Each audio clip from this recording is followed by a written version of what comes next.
could happen anyway. Yeah. Yeah, I would. Let's call this regular meeting to order. Call roll. Mayor Querom. Here. Councilmember Swanson. Here. Mabry. Here. Fabia. Here. Newman. Here. Please stand and join us in the Pledge of Allegiance. I pledge allegiance to the flag of the United States of America and to the republic for which it stands, one nation, under God, indivisible, with liberty and justice for all.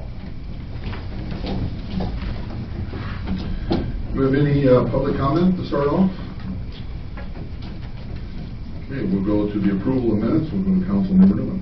Thank you, Mayor. I'd like to make a motion that we approve the minutes from our regular council meeting on August 6th, 2018. Second. Motion's been seconded. Any comments or corrections? Call roll.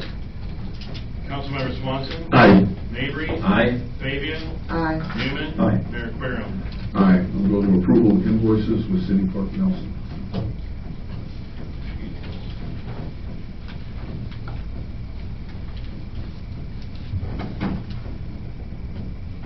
This period in the Department of Accounts and Finances, we have invoices totaling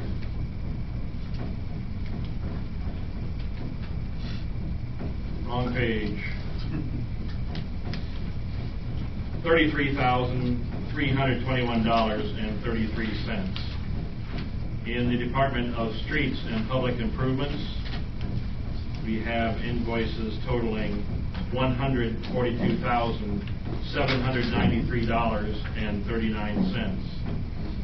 In the Department of Public Health and Safety, we have invoices totaling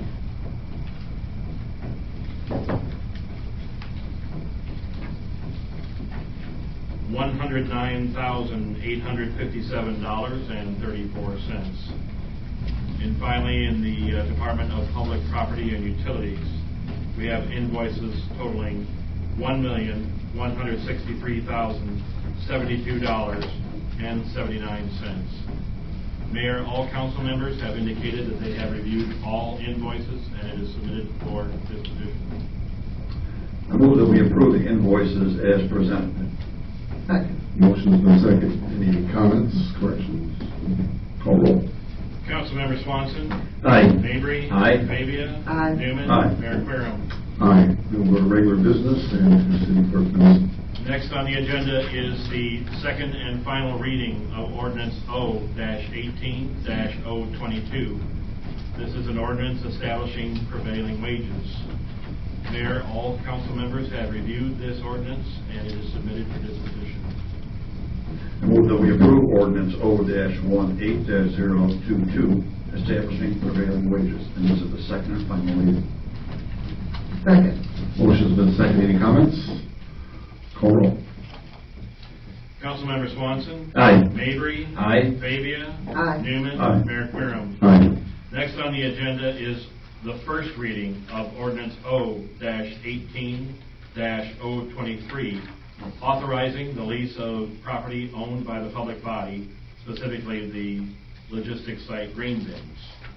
Mayor, all council members have reviewed this ordinance, and it is submitted for disposition.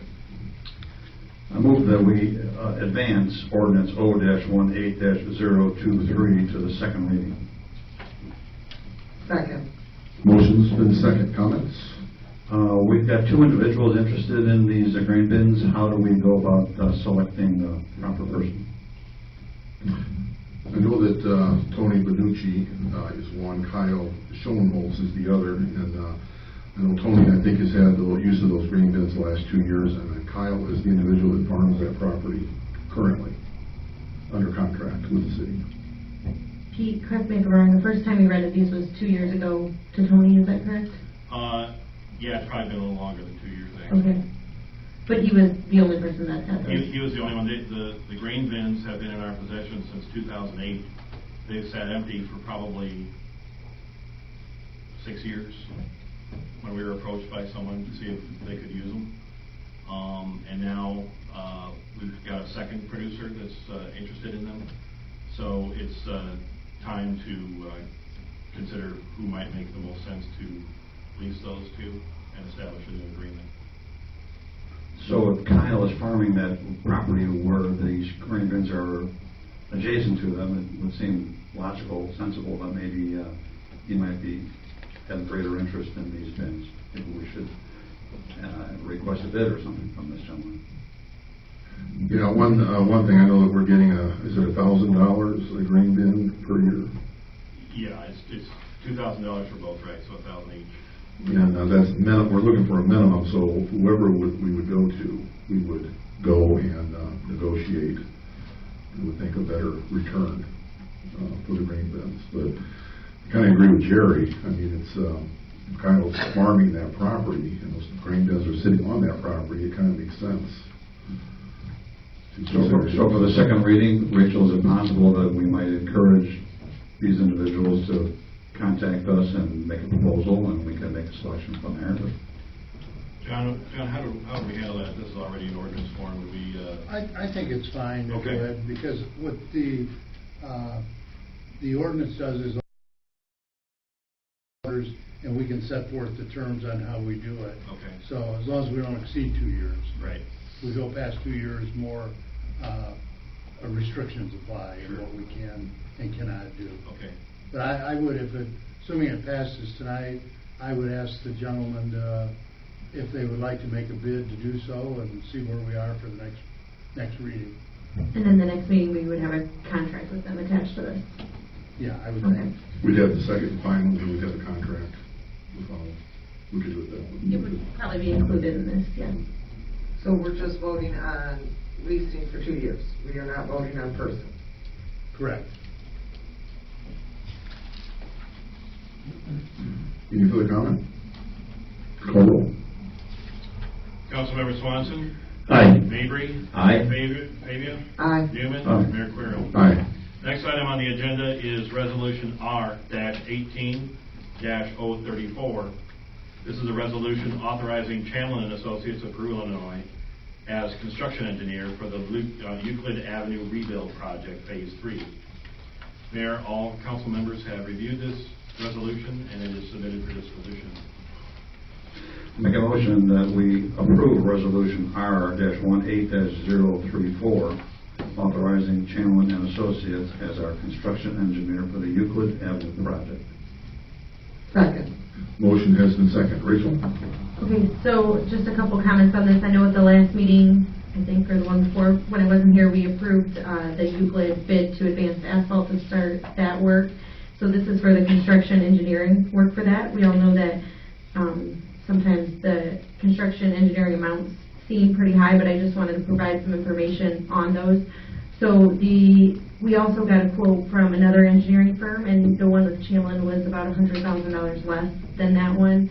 So we want to move forward with them. Since we're using STU funds for that project, there's a lot of reporting and documentation required, and the engineers have to have the IDOT documentation certificate in order to be the engineer for this project. And there's also certain inspection timeframes and that they have to be on site, which is pretty much for the entire project because we're using those STU funds.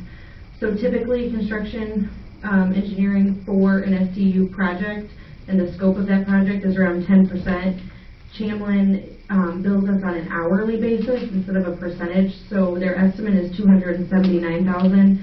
However, if 10 working days, which is what's required in the contract with Advanced Asphalt, then we're looking at only about 9.2% of the total construction, the total construction cost. So one thing that's nice about going with them, like I mentioned, is that they'll bill us hourly and not a set percentage, so that should save some funds as well. It shouldn't be nearly as close to the 279, but that's the maximum that we would pay for this project. Also, I have a sheet that I'll bring to the next council meeting, and I think I've shared it before, on the cost breakdown of Euclid and how we plan to pay for all of that, some with MFT and some general fund, and I apologize I didn't bring that tonight. Forgot. So if there's any questions, I'd be happy to answer them. Rachel, realistically, when do we actually see construction begin then on North So Euclid? some is going to start the storm sewer, and I hope I get this right because I'm like refreshing my memory. The storm sewer and some other work will start this fall, and then the big rebuild will start early spring. So but they will start, like the utility relocations will be this fall, and they'll get the storm sewer in this fall. And I know that, sorry, I was just going to say, I know that project was going on before I got here, and I've been here for almost 3 years, so it's been going on longer than that, and it'll be nice to get that done. Now, Farnsworth was the primary engineer when this whole Correct. started. They're familiar with the project. Did they put in a bid? Yeah, so that was to where our other one was from, and I kind of wanted to stick with them since they knew everything about it, but I couldn't spend $100,000 more. Any further comment? I'll just make one more comment, sorry. We do have our preliminary construction meeting with IDOT and the engineers and Advanced Asphalt scheduled for this project for next week, so that's when we'll know more details too. No more comment, call roll. Councilmember Swanson. Aye. Mabry. Aye. Fabia. Aye. Newman. Aye. Mayor Querem. Aye. Thank you, Pete. Now we'll go to city manager report. Anything else, I don't think? Okay, I just have one item, and it's a proclamation. Sorry, I will go over the MFT audit real quick that Pete handed out. So there was just one thing. We recently had our MFT audit. There was no findings in that, so that report just shows that we were in compliance with everything in it. Everything was on track there. That's all I had. Okay, thank you. So I have just one item. It's a proclamation. September is known around the United States as National Suicide Prevention Awareness Month and is intended to help promote awareness surrounding each of the suicide prevention resources available to us and our community. The simple goal is to learn how to help those around us and how to talk about suicide without increasing the risk of harm. Suicide is the 10th leading cause of death among adults in the U.S. and the second leading cause of death among people aged 10 to 24. Princeton is no step different than any other community in the country, but chooses to publicly state and place our full support behind local educators, mental health professionals, athletic coaches, PAC leaders, police officers, and parents as partners in supporting our community and simply being available to one another. Local organizations like the Suicide Prevention Services, national organizations like the National Alliance on Mental Illness are on the front lines of a battle that many still refuse to discuss in public, as suicide and mental illness remain too taboo a topic to speak on. I encourage all residents to take the time to inquire as to the well-being of their family, friends, and neighbors over the next few days to genuinely convey their appreciation for their existence by any gesture they deem appropriate. A simple phone call, message, handshake, or hug can go a long way towards helping someone realize that suicide is not the answer. Be it resolved that I, Joel Querem, Mayor of Princeton, do hereby proclaim the month of September 2018 as National Suicide Prevention Awareness Month in the city of Princeton. And that is all I have. Any old business? Any new business? If I could, Mayor, just for one moment, I have an article that came out of the Peoria Journal-Star from last Thursday.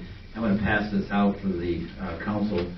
And really, it's just a good article about what Peoria is wrestling with. And they've got facing about an $8 million deficit coming up here for next year.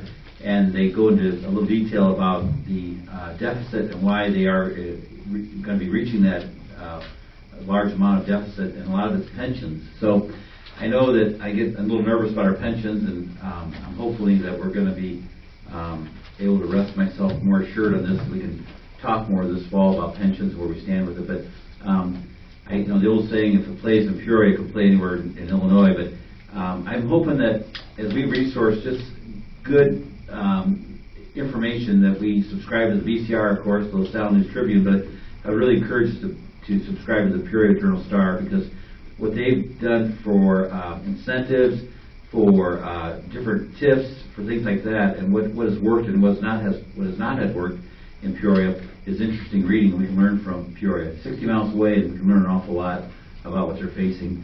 And they're just having a tough time with their infrastructure. They've got a lot of things going with sewer and sanitary. They've got a system that's combined sanitary and storm, so they got a disaster. We're thankful. We're a split system in Princeton, and only on rare occasions do they combine themselves on a bad overflow night with rainwater. But anyway, I hope that we can subscribe to that Peoria paper. It's a good resource paper, and it's just interesting reading. So just want to pass that on to the council. Thank you, Ray. Appreciate that. Any other new business? Any public comment? Entertain a motion to adjourn this meeting and to reconvene at our next. Oh, yeah, we don't have anything for turn off for Labor Day. Actually, Ray, can you grab that thing that's on the laptop there? We announced it at the last meeting, but we forgot to have it do there. Yeah, we did read this at the last meeting, but it's good that we read it again. Due to the upcoming Labor Day holiday, garbage and recycling routes will be as follows. Monday, September 3rd, routes will be picked up on Tuesday, September 4th. Please take your garbage and recycling out by 5 a.m. If you have any questions, call the street department at 875-2631, option 2. Now I'll entertain a motion to adjourn this meeting and to reconvene at our next. Okay, I move that we adjourn our regular meeting and reconvene for our next council meeting on Tuesday, September 4th, 2018, at 7 o'clock at City Hall. Second. Motion's been second. Call roll. Councilmember Swanson. Aye. Mabry. Aye. Babia. Aye. Newman. Aye. Mayor Querem. Aye. This meeting is adjourned, and thank you all for coming.